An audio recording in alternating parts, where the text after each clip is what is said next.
Welcome to Carolina Sculpture Studio. My name's Clint Button and I'm a granite sculptor. I've been working on this Tulip Bevel. This is the second installment in the actual carving video series of this. We worked the foliage back to approximate levels. This side will go back a little bit more now that I've got this one where I want it. We've modified this leaf to compensate for the change in the edge so it's not against the scotia, so probably will curl it over a little bit more. You can undercut it a little bit, but it'll still be very strong. And have the leaf tip up here above the edge and have this one tip down in. Started working the floral back, the actual blossoms. These are still a little bit tall. They're going to end up being about 1.25 inches in profile. This is 1.25 inches deep from here. It fades to nothing. So this still is a little proud right here. So I can match it. I won't have a line where I've defined it. And I've got to go in here and work this back a little bit. And then I'll go over to the other side where they haven't been touched at all and get those rounded up.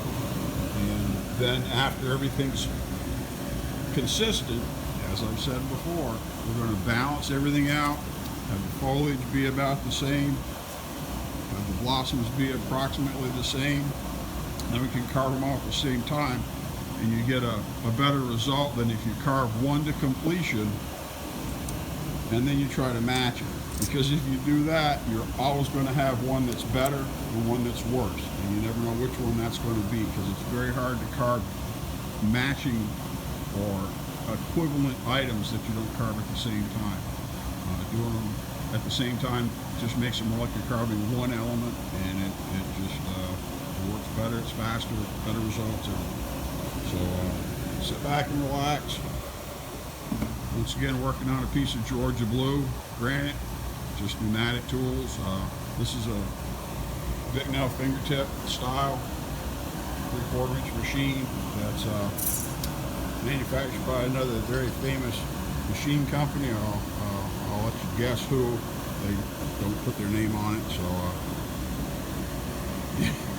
let's just go from there. But I like this fingertip style as opposed to the straight taper that's a Gallop style, and so it's just a personal preference. So and all carbide tip tools I build here in the studio. So sit back, relax, carve some flowers.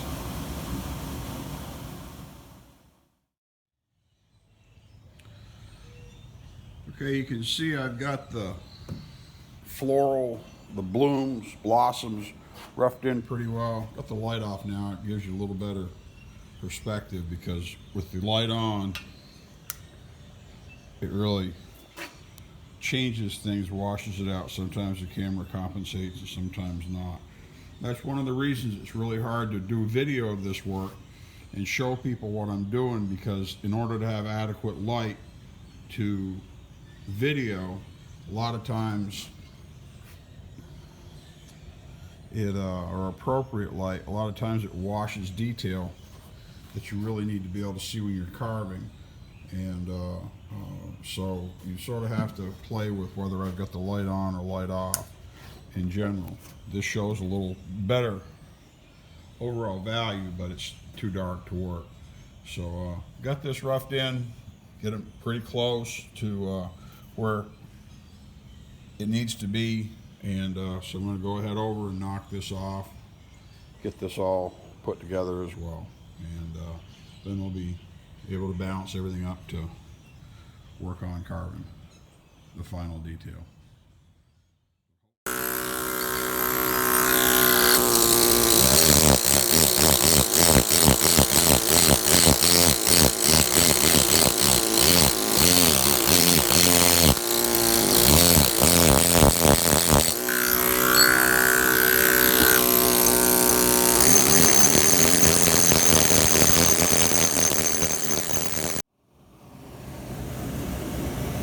I wanted to point something out while I'm working this in. Now, when I'm carving and I'm pointing something, where I actually take a specific measurement off the model with a pointing machine or compasses or something, and then transfer that dimension and reproduce it on the stone, when you carve direct, you just start carving. One of the real pitfalls of doing this work, when you're direct carving, you have multiple figures or components that have to agree, is that people will carve like they're pointing. They'll look at a model, and then they'll go and they'll specifically carve.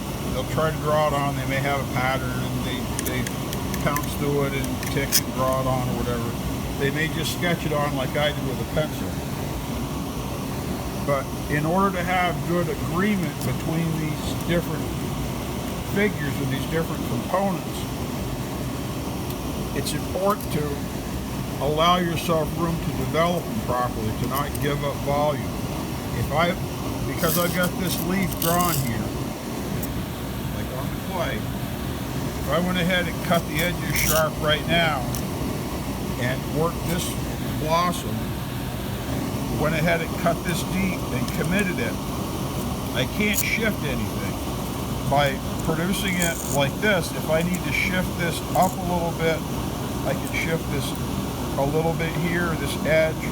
There's a lot that I can do with it by leaving myself room. I go down to the approximate level. Now I've got there's a little tip of the leaf right in here. And I've got to leave stone for that while I simultaneously leave volume here to produce this, and so you work it together as a group, and that's what I keep talking about. Now if you look at these blossoms right now, they look kind of flat and squashed. They're not as vertically big as they are horizontal. The height's pretty close to finished height. As I shrink them, they'll pull together and become more round. And then I can make sure that I have enough material between them so that they're nice and plump, they're nice and full. If I went ahead and separated them right now, the only thing they can do is migrate apart as they shrink, and that will make them look more splayed and spread out in the model where they're fairly tight and together. You want to keep things tight together. So as you're carving, don't take away, don't surrender volume like I said before. You're going to do the same thing.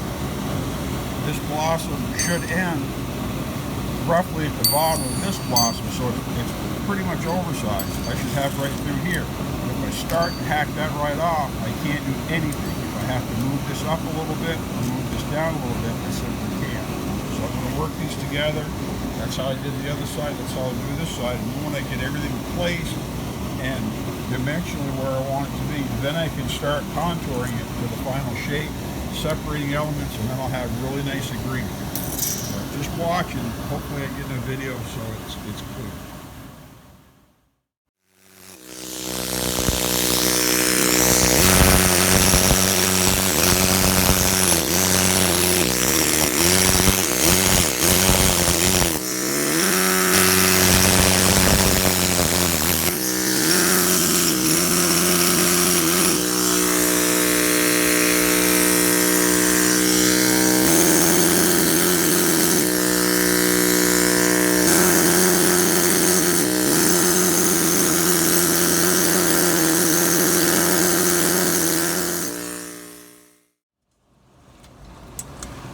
Okay, here's a good example of what happens as you work. This chisel just finished. I just finished it. I blew it out all the way down to the end of the carbide. There's very little left, and I chipped that corner off. So what I'll do is I'll put this aside. I can sharpen it again and try to save it, but I want to save this shank. So I've got more material. I'll braze a new piece of carbide on the end, just like I did with this one. So I'll put this in the coffee can, come back to it whenever I sit down to build a bunch of chisels, and it'll be just like new. So I'll braze or bronze weld another piece of carbide on the tip. It's very economical to do. It's not hard to do. Save you a lot of money in the long run.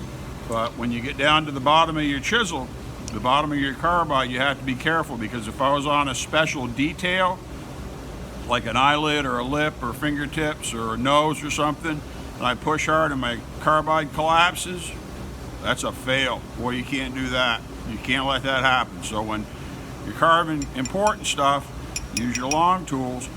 When you're just hogging stuff out, like what I'm doing now, where it doesn't really matter, You use your short tools to consume them up, get all your money out of them, put them back, rebuild them, and go to work.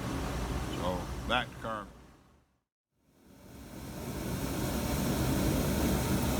Okay, I've knocked some bulk off here. I wanted to show you a couple things just to give you some perspective. This is the approximate around 1 1/4 height that this blossom is on the clay. It's actually a little bit under that. And so this gives you an idea on how much material. See, I still got half, almost 3/4 of an inch above that. This is the original face of the stone. This up here. So I still got to take off more, but just to show you how much I've reduced this. And blended in this leaf, look more like the leaf over here.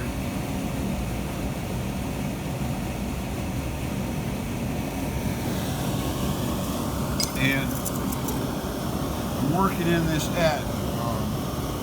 You can see here the way it looks. I'm working this edge in now with some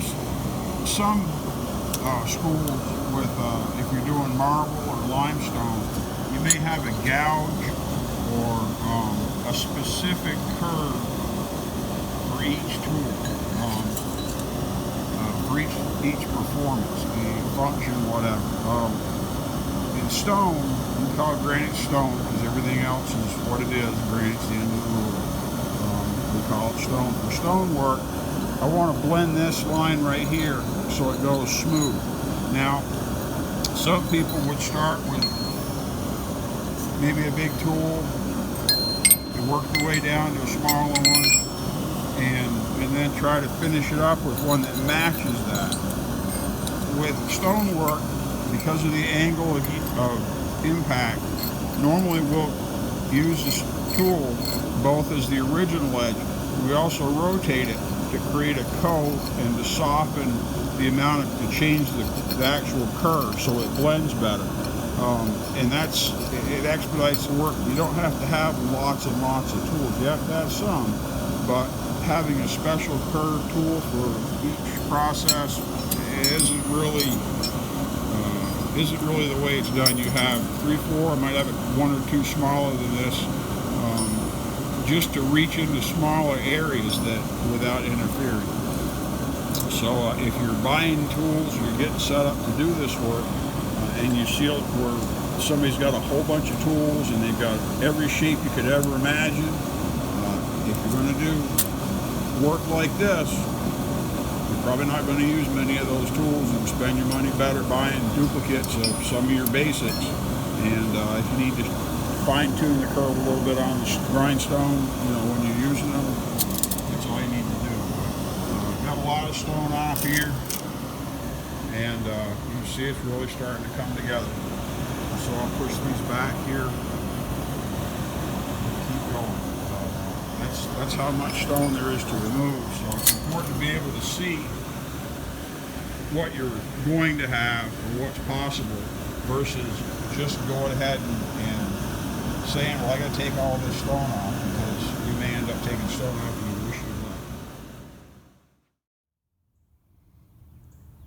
left. Okay, back to natural light and no artificial light. Try to not wash this out too much.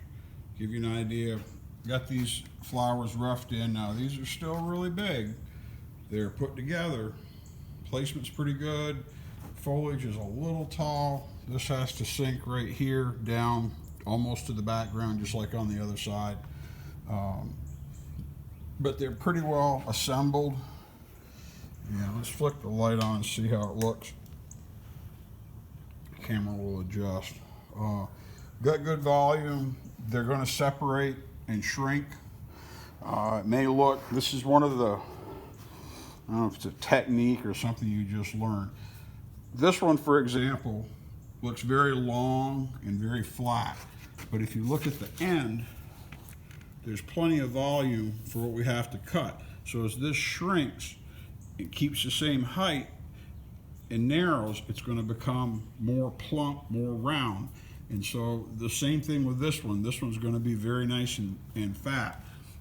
If I need to, we could always tweak the background just a little bit, but I don't think we'll have to. We got our dimensions pretty close, so to what they need to be. There's nice variation in height here, which will help make them look more realistic. The same thing over here. These are all a little different in height, so they'll hold light differently. They'll demonstrate differently. That's a term we use a lot in this work, because cutting the work in the studio is one thing, putting it out into overwhelming natural light and having it look right is something else. So we have to cut it in anticipation to how it's going to be used and how it's going to be displayed. So this probably will wrap up video 2, because I've done enough here. Now I'll work towards some of the actual finished carving, and we'll see what we can capture that on videotape. So, but a little more about hand carving granite. These are carving tulips on a bevel. So, and they're pretty well assembled. Just carving them direct, looking at these clay maquettes, the sketch I did up, and we're working with a layout to where they'll have text that'll fit along here and here, and they want it to be right up to the flowers. So we're trying to see how close we can hit that. So once again, my name's Clint Button. I'm a granite sculptor here at Carolina Sculpture Studio, carving tulips out of granite with pneumatic hand machines. Thanks for coming in.